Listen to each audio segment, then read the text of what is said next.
You ever have one of those mornings where you wake up, sip your coffee, look out your window and realize someone built a town on your backyard? Yeah. That happened to me. Name's Wyatt Preston. I live on 100 acres just outside of town. My dad bought this land in the 70s, and I've kept it untouched ever since, aside from a small cabin and a solar-powered well I dug myself. Now, I'm not what you'd call a people person, which is why it took me a while to notice that 50 brand new cookie-cutter homes had magically sprouted up on the north end of my property like weeds after a storm. The first time I saw it, I thought I was hallucinating. Turns out I wasn't. Some genius at the county office filed my land under vacant and inactive because I live off-grid, and the shady developers used a phony deed transfer to start building. Then came the HOA, because of course there was one. And leading the charge was a bleach-blonde, bob-cut woman named Lorraine Radley. Lorraine had the voice of a crow and the attitude of a drill sergeant with a superiority complex. I first met her on a Tuesday morning when she marched up my gravel road in high heels and a clipboard like she was storming Normandy. "You can't keep that truck here," she barked, pointing at my rusted-out Chevy parked beside my cabin. "It's an eyesore." "This is an HOA-regulated community now," I blinked. "A what?" "A homeowner association," she said like I was an idiot. "I'm the president. And you're in violation of several code ordinances." I stared at her, then looked past her at the sea of identical houses, all painted in varying shades of beige. "Lady, you built those on my land," she scoffed. "That's impossible. This land belongs to Willow Creek Estates." "You must be mistaken." "Right." I didn't argue. I just walked inside, pulled out the original deed, tax maps, and the GPS-plotted boundary survey I had from a recent forestry grant. Then I walked back out, handed her the stack, and said, "You're standing on Preston property. Every nail in those houses is sitting on a legally developed land." Her smile froze. "This isn't going to go the way you think." "Oh, I know exactly how it's gonna go," I said, then pointed toward the hill behind my cabin. "See that shed up there? That's covering the only freshwater well for this entire area. You built 50 homes and not one of them has a legal water hookup because the only source is mine." She paled. "That's our community resource." "Nope," I said. "That's my private well, dug it myself, paid for it, own the rights." "And your pipes, they're illegally tapped into it. I saw the backflow valves last time I checked." She tried to puff up on me. "We'll take this to court." "Please do," I said. "I'll bring popcorn." For the next week, I watched the HOA spiral. Their residents started filing complaints because the water pressure dropped. I cut the supply down to a trickle just enough for emergency flow because I'm not a monster. Lorraine came back 3 times, each time angrier than the last. On her third visit, she brought 2 men in suits. "Wyatt Preston, you are interfering with essential utilities," one of them said. I held up a hand. "You might want to talk to the sheriff before you start throwing threats around." They laughed, then the sheriff showed up, and he wasn't laughing. Sheriff Lyle Barton wasn't a man who liked wasting time. He stepped out of his cruiser, nodded once at me, then walked straight past the 2 suits without acknowledging them. His boots crunched on the gravel as he made his way to the edge of the hill, gazing out at the row of houses, his mouth forming a tight line. "You see it now, don't you?" I said, arms crossed. He gave a slow nod. "I drove up here thinking this was a zoning complaint or maybe a boundary dispute." "But Wyatt, they built a whole subdivision." 100 acres worth," I said flatly. The 2 suits finally caught up, indignant and flushed. The taller one, with thinning hair and a navy tie, pointed at me. "This man is obstructing the operations of Willow Creek Estates," he snapped. "He's tampering with a public water supply." Lyle turned, eyes narrowing. "Funny, because far as I know, there's no public water source within 5 miles of here. Closest municipal line ends at the Old Mill Road. Town records confirm it." The second man, round-faced and sweating through his collar, cleared his throat. "The development was approved through an expedited permitting process." We acquired water rights through— Stop, Lyle said. You're about to lie and I don't have the patience. I leaned against the porch rail. They installed a manifold system underground, tapped into my wellhead without permission, probably figured I wouldn't notice. Lyle turned back to me. You got proof? Sure do, I said. Took video when I noticed new PVC lines running under the fence. Also took soil samples. They laid pipe across 30 feet of my property, didn't even bury it deep. Lyle looked at the two developers. Names, Douglas Barron, said the tall one. Victor Chen, said the round-faced man. Lyle jotted into his notepad. You boys got a permit for utility access on Preston's land. Silence. You didn't think anyone would check, I said. That's what this is. You thought you could steamroll some old guy living off the grid and flip a profit before anyone noticed. Victor looked like he wanted to disappear. Douglas tried to recover. The county approved our project. We submitted all necessary documentation. Then you won't mind if I call in the county surveyor, Lyle said, and the district attorney. That shut them up. Lyle turned to me. You mind if I take a look at the well? Follow me. We hiked up the hill. The shed wasn't much, just a tin roof and a padlocked door, but inside was my water system. I unlocked it and stepped aside so he could peer in. The meter showed the flow rate had tripled in the last month, clear evidence someone else was drawing from it. Damn, Lyle muttered. They're siphoning. Yup, and they're not filtering it either. Folks in those houses are drinking raw groundwater. I tested it last week. Nitrates are off the charts. He whistled. You tell anyone? Sent a report to the health department. Haven't heard back. Lyle pulled out his radio. Dispatch, I need a unit to secure a potential utility crime scene. Also get me county environmental services and a rep from public health. We've got unauthorized water extraction and possible contamination, and call the DA's office. When we got back down the hill, Lorraine had arrived again. This time she wasn't wearing heels. She had a Bluetooth headset clipped to her ear and a stack of papers in her hand. I demand to speak with your superior, she snapped at Lyle. You're speaking to him, he said. Sheriff's the top law in this county. She shoved the papers toward me. This is a cease and desist. You are to restore water service immediately or face legal consequences. Lyle didn't even look at the papers. Ma'am, you're not in a position to demand anything. Your development is built over stolen land, and right now you're operating without lawful utility access. I suggest you step aside while we conduct an investigation. I represent the Willow Creek HOA, she said through clenched teeth. We have legal representation and you are obstructing. You represent a fraudulent organization, I cut in. There's no legitimate HOA here. You formed a shell group to push through a development on land you don't own. Her lip twitched. That's a serious accusation. It's also true, Lyle said. And as of 30 seconds ago, this entire site is under investigation. No one leaves. No one tampers with evidence. If we find you've falsified documents or bribed county officials, you'll be looking at felony charges. For the first time since I met her, Lorraine didn't have a comeback. By the time county officials showed up, word had already spread. A few of the new residents wandered out of their homes, confused and concerned. One man approached me, a guy in his 40s with a toddler on his hip. Is it true? He asked. The water's not safe. Not just that, I said. You're living on land that was stolen. I never sold it. Never gave permission. They built all this on a forged plat map. His face fell.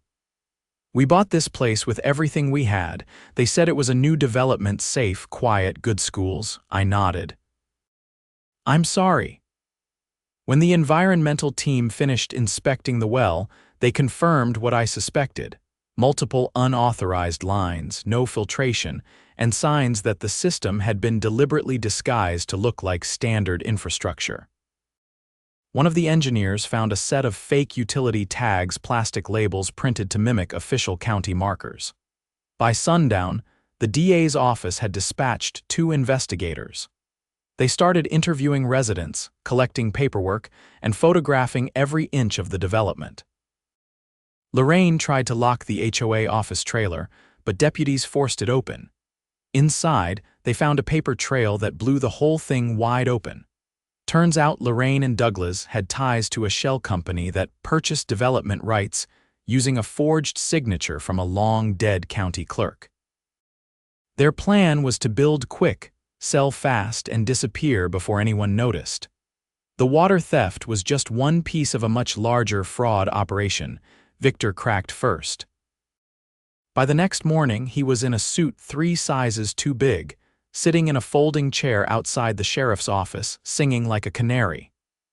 He handed over emails, bank records, and a list of county employees who'd been bribed to look the other way. Lyle called me that afternoon. "They're going down," he said. "All of them. DA's office is filing charges for grand larceny, environmental violations, and conspiracy to defraud." I let out a breath I didn't realize I'd been holding. "And the residents," he paused, "that's the hard part, they're victims too. Bought homes in good faith, but without legal deeds they've got nothing." "I want to help," I said. "Not their fault they got duped, maybe we can figure something out." "Appreciate that, you've got a good heart, Wyatt." I hung up and looked out over the land, my land.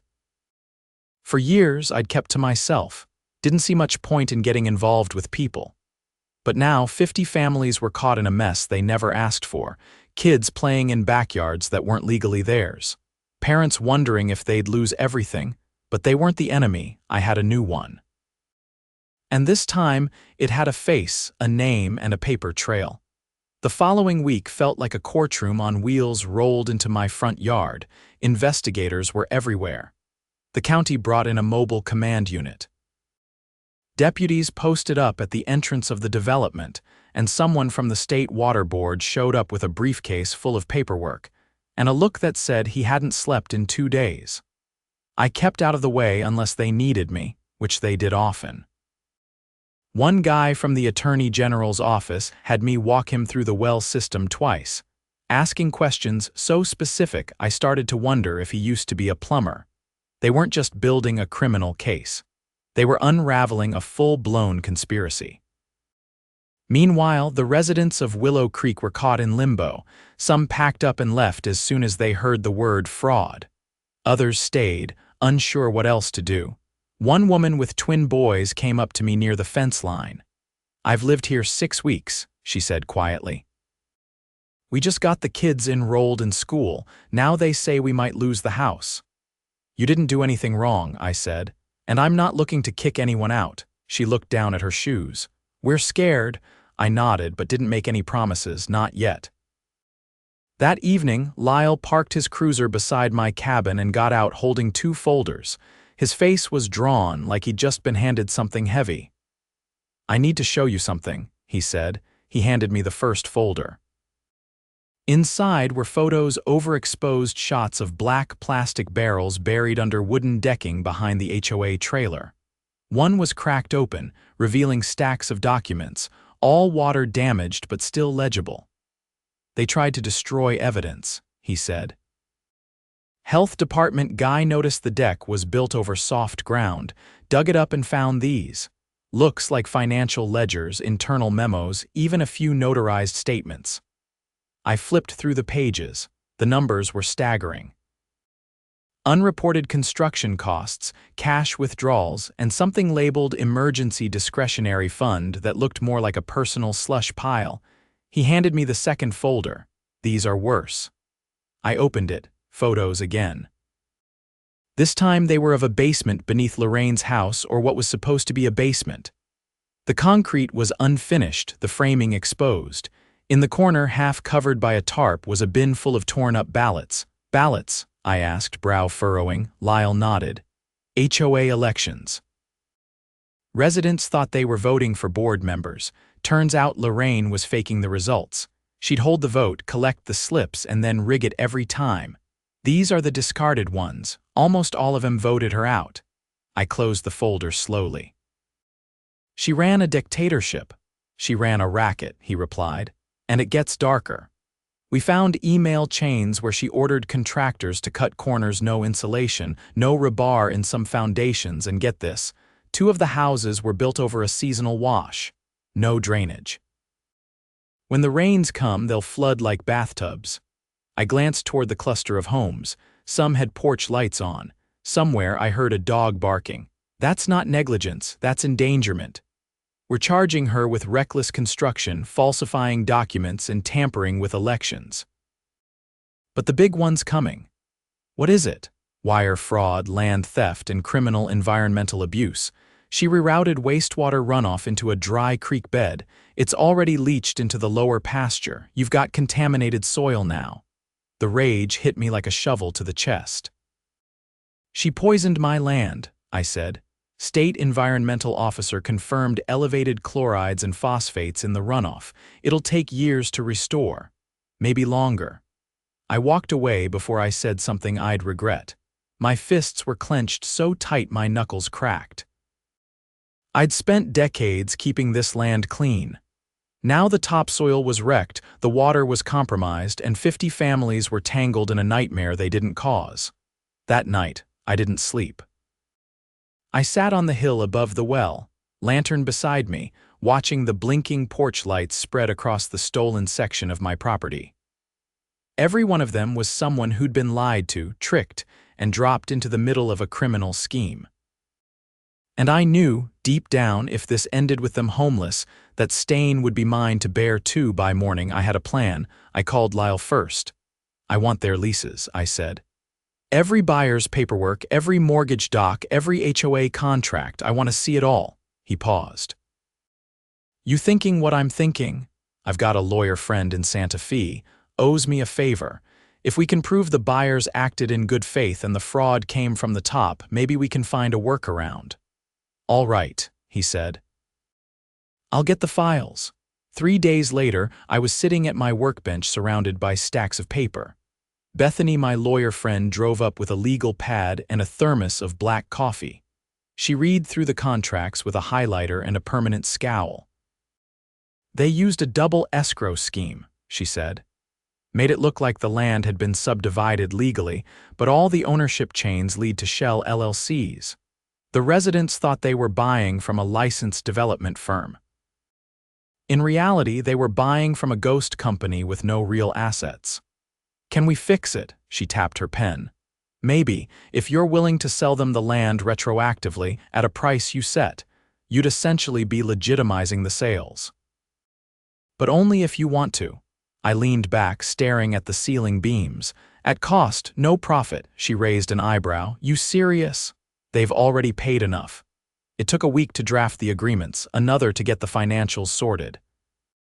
I met with each family personally, one at a time, either on their porch or at a folding table in the development's empty playground. Some of them cried. One guy just shook my hand and didn't let go for a full minute. Not everyone could afford it. That's where Bethany came in. She negotiated with the State Housing Board to set up emergency grants for defrauded buyers. The governor's office got involved. Suddenly, Willow Creek was on the news. A week later, Lorraine was arrested on charges that made the front page of the State Tribune. She didn't go quietly. Screamed at the cameras, accused everyone from the sheriff to the DA of sabotage. But it didn't matter. The evidence was airtight. She was done, and I had work to do. The soil remediation crew came in with backhoes, hauling away contaminated dirt near the creek bed. New filtration equipment was installed at the wellhead. I paid for it out of pocket, didn't even think twice. One afternoon, I was walking back from the lower field when I spotted a group of residents gathered near the fence. Someone had set up a folding table. There were lemonade pitchers, cookies, even a hand-painted sign that read, "Thank you, Wyatt." I stopped in my tracks. A little girl ran up to me holding something. It was a crude drawing me standing on a hill, a big red sun behind me. "I drew you a hero cape," she said. I crouched down. "Looks good to me." She grinned and ran back to her parents. I stood there a long time, longer than I meant to, looking at the people, the homes, the land. And for the first time in a long while, I didn't feel like I was standing alone. I felt like I was part of something worth protecting. Not just soil and trees, but people. A kind of community I never thought I'd be part of, and I'll be damned if anyone tries to take it from me again. The day the state attorney's office filed formal charges, a survey crew arrived with 2 tripods and a drone.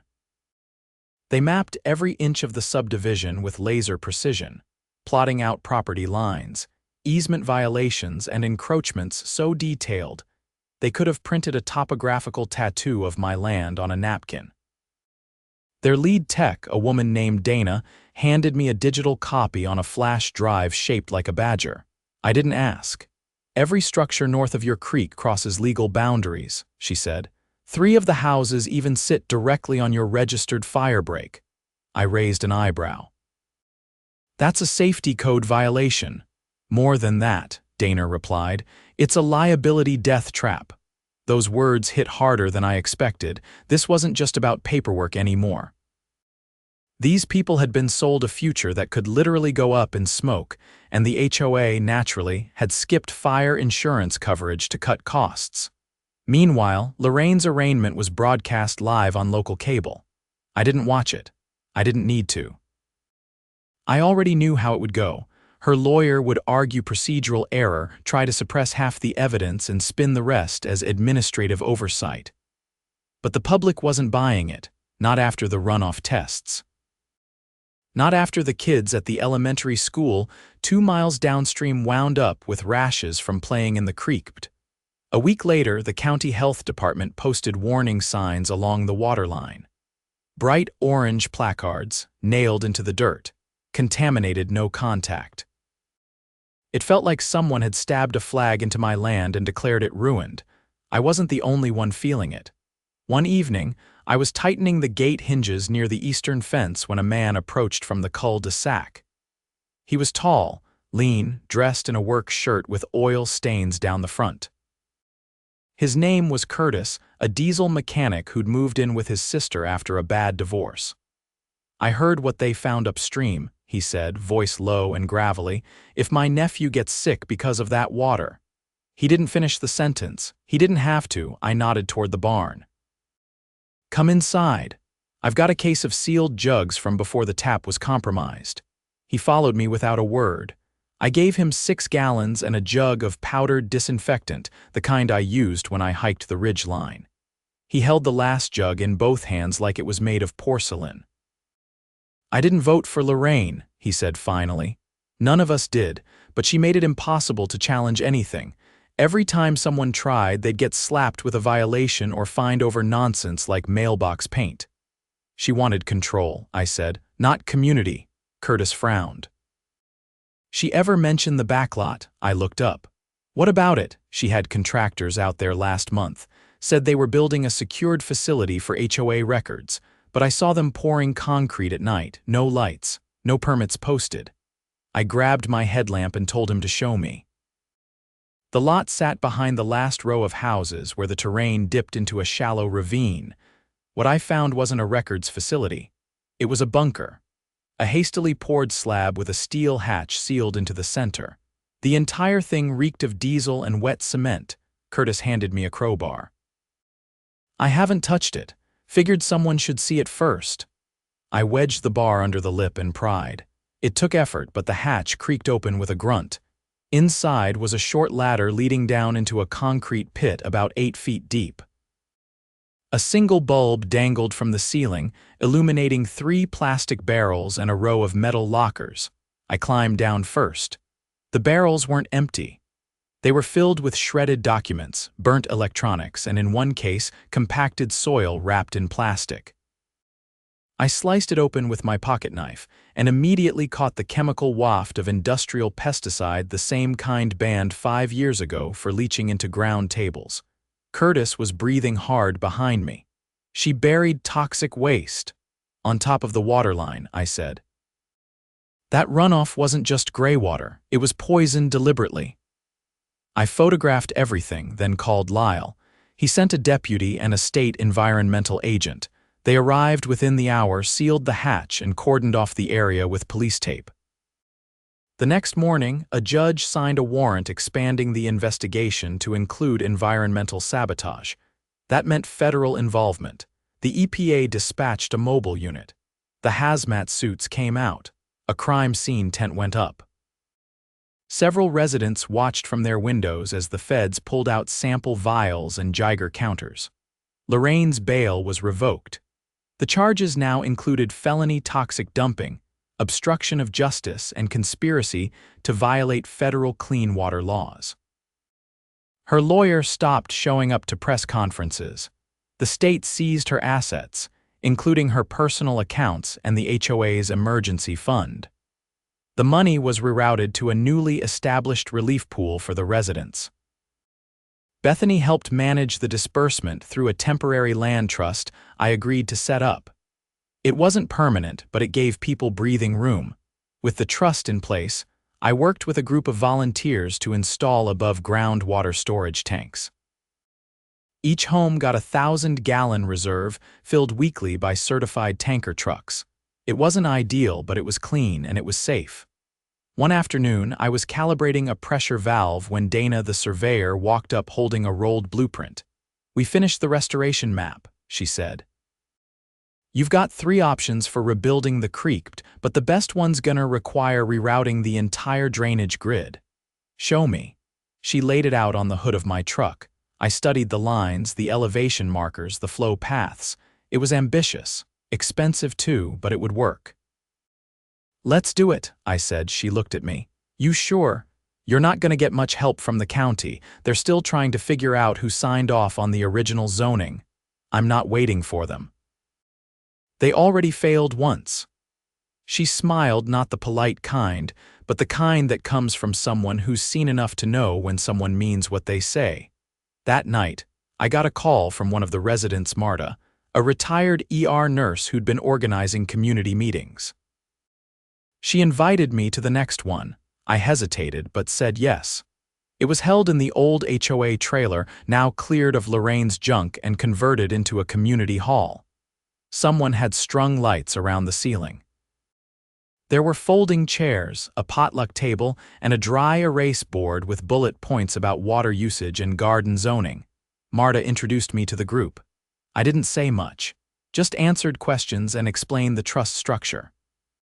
When I finished, someone from the back asked if I'd be willing to stay on as a trustee. I paused, then nodded. When I stepped outside, the air was cool and quiet.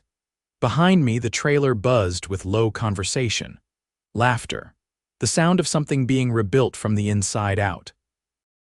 The land would take time to heal, so would the people. But they weren't afraid anymore. And neither was I. I walked home under the stars, past the well, past the gate, back to the cabin where it all started. This land had tried to be taken by force. It had been poisoned, paved, and nearly lost. But now it was growing something better than trees. It was growing a future. And this time, everyone had roots in it.